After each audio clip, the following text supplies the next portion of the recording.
के लाड़काणो में जिते नज़रपाड़े में 4 ॿारड़ा हथाया जॾहिं त वारसनि जी ॻोल्हा लाइ मस्जिदुनि में पढ़ा ॾिना विया आहिनि।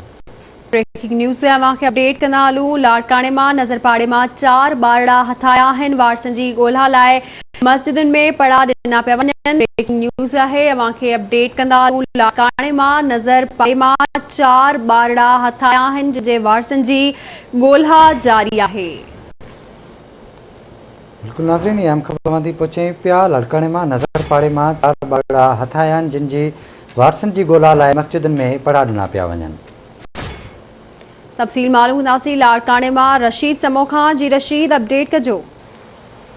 जी बिल्कुल, लाड़काणे शहर के नज़र महला जेके वासी आहिनि उन्हनि खे 4 ॿारड़ा हथाया आहिनि। उन्हनि जेके रहवासी नज़र वासी उन्हनि खे ये 4 ॿार हथाया आहिनि ऐं उन्हनि रहवासियुनि ने चइनी ॿारनि खे पाण सां गॾु खणी ऐं मस्जिदुनि में पिणु ॾियाराया आहिनि ऐं उन्हनि हद जे जेको थाणो आहे रहमतपुर थाणो, उते भी जेको आहे उते उन्हनि पंहिंजो पुलिस खे भी चयो आहे त इन्हनि जे जेके वारस आहिनि उन्हनि खे ॻोल्हियो।